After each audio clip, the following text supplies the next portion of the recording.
Wow, that feels good. That's all the time I needed to fill. I appreciate that. Thank you, man. Feels great. I'm feeling good. I actually just recently had to go to the emergency room, though, and I had some stomach virus thing. I almost called an ambulance. It's weird, even considering calling an ambulance for yourself. You know? You call ambulances for other people, right? What are you supposed to say about yourself? Can you come get me? Yeah, I don't feel so good. Just come on in, I'll be lying on the floor.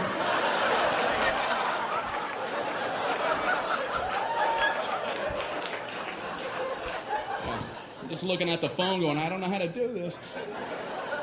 I don't know what to do. It was at night, so I drove myself to the emergency room. That's a nice, relaxing drive. No, after you. Merge, everybody merge. I'm only imploding.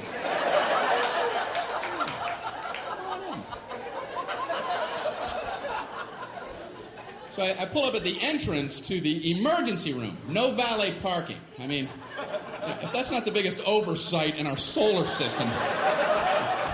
If there's ever a time where you want to go, can you park this because I need to collapse immediately? But no, I'm circling around a parking lot. Can I park there? I think I'm going to die. I'm dying too. Okay, go ahead. Yeah, I'll go up a couple levels.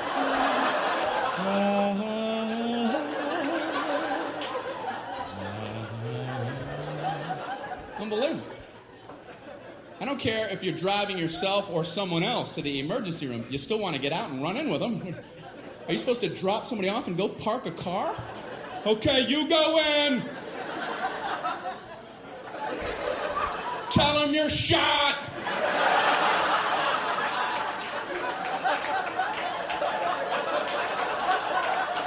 Ask them if they validate. Unbelievable.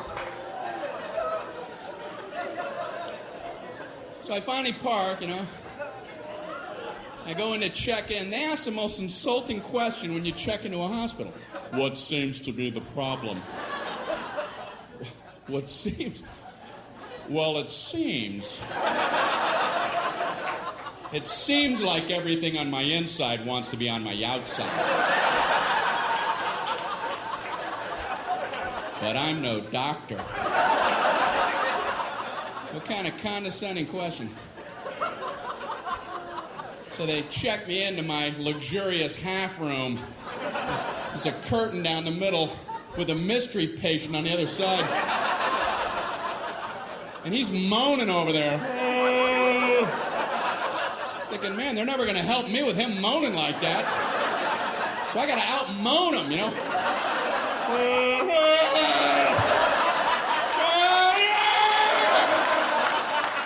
Quit moaning, we're all hurting.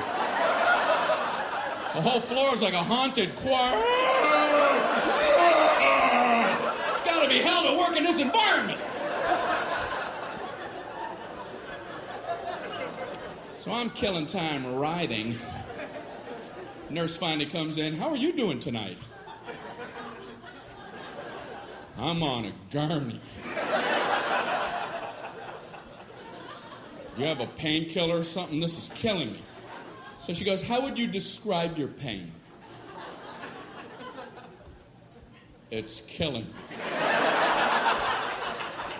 I don't know if you remember that part. Ouch. What, are we playing that pyramid game? Excruciating. Horrific. Would rather have shards of glass in my eyes. How do I convey this to you? So she asks, how would you rate your pain? 4 stars. 2 enthusiastic thumbs up. She goes, how would you rate it on a scale of 1 to 10, with 10 being the worst? Well, You know, saying a low number isn't going to help you. Oh, I'm a 2. Maybe the high 1s. And you could get me a baby aspirin and cut it in half. And maybe a Flintstone vitamin and I'll be out of your hair. You can go 10 to all the 3s and 4s and such. If anyone's saying such ridiculous numbers. I couldn't bring myself to say 10, though, because I had heard the worst pain a human can endure is getting the femur bone cracked in half. And I don't know if that's true, but I thought if it is, they have exclusive rights to 10. And now I'm thinking, what was I worried about? Is there like a femur ward at the hospital? They would have heard about me and hobble into my room. Who the hell had the audacity to say he was on a level 10? You know nothing about 10. Give me a sledgehammer. Let me show you what 10 is all about, Mr. Tommy Ache. No! No! No! How can I possibly say 10? I can't. So I thought I'll say 9. And then I thought, no, childbirth. I better not try to compete with that. And then I'm thinking, you know, it must be hell giving childbirth when your femur bone's cracked.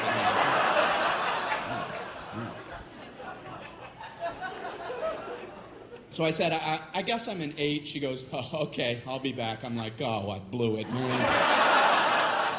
I ain't getting nothing with 8. But she surprised me. She comes in, she goes, the doctor told me to give you morphine immediately. And I'm like, morphine? That's what they gave the guy in Saving Private Ryan right before he died. I'm like, okay, I'm a 4. I'm a 0. I'm a negative 11. Morphine. So they gave me morphine. Wow. All I know is about 15 minutes later, just for the hell of it, I was like, I'm an 8 again. Guess who's an 8? And they finally checked me out. I'm walking down the hall going, say 8, say 8, say 8, say 8. Happy 8 day. Did you get some 8? Did you get any 8? What am I throwing? You can't throw a number. All right. Johnny Appleseed. Did you get any 8 over there? I don't understand my own visuals. All right. Up here throwing numbers around. I'm fine now, I think. I don't know. So they sent me to my regular doctor for a follow-up, and I was nervous going because my cholesterol. I knew it was going to be high because last year it was high, and I hadn't done anything different. What are the odds your cholesterol is going to plummet for no reason? Come on, 200, come on. 337, how can that be? I had Burger King coupons in my pocket. It's inexplicable.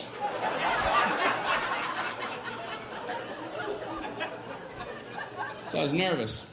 And I realized that's the only time as an adult that I feel like a little kid. Is when I go to the doctor. You didn't do what I told you, did you? No, I didn't. What should you have done? I should have listened when you were talking to me. What are you going to do from now on? Pay attention when you say things. When are you going to start? I'm going to start right now. Immediately. Tall doctor. He's a good doctor, I think, you know. I told him I get heartburn sometimes, so he goes and gets me a list of things that cause heartburn. I'm looking at the list and I'm like, I already know this. I know how to get it. That's like going into the hospital with a cannonball wound and they show you a list. Here's how you get cannonball wounds. I have a cannonball wound. It's gaping. Do you have a tube of cannonball wound ointment?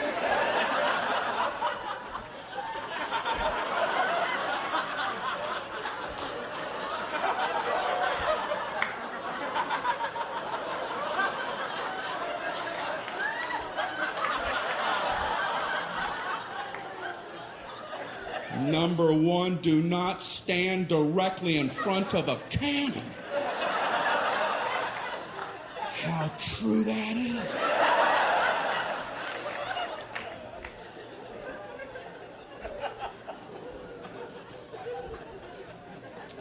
So, my doctor looks at me and says, you should probably drop a couple pounds there, Brian. Thank you.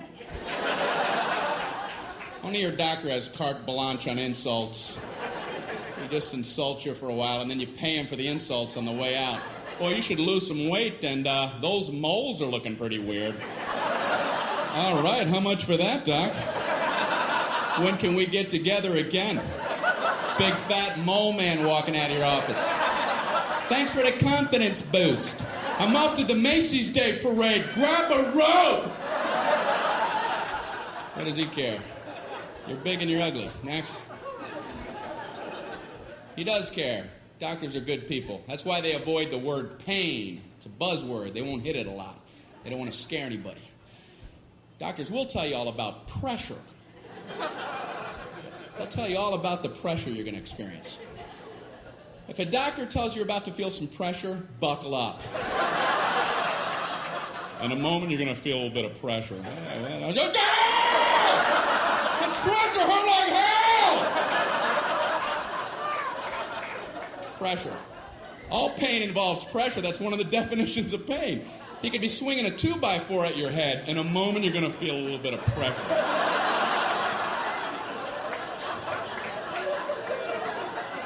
Hey, bring it on. I'm good under pressure. I like pressure situations.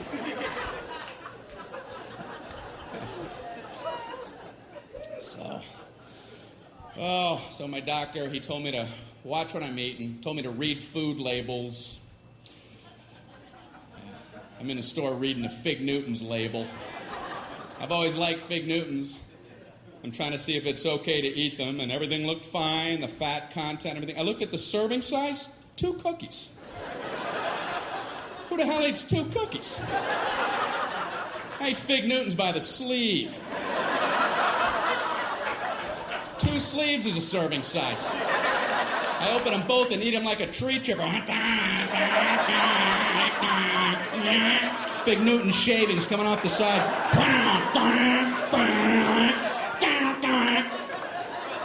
Then I put a Newton catcher and empty that bag out as a snack. What the hell are they talking about? 2 Fig Newtons.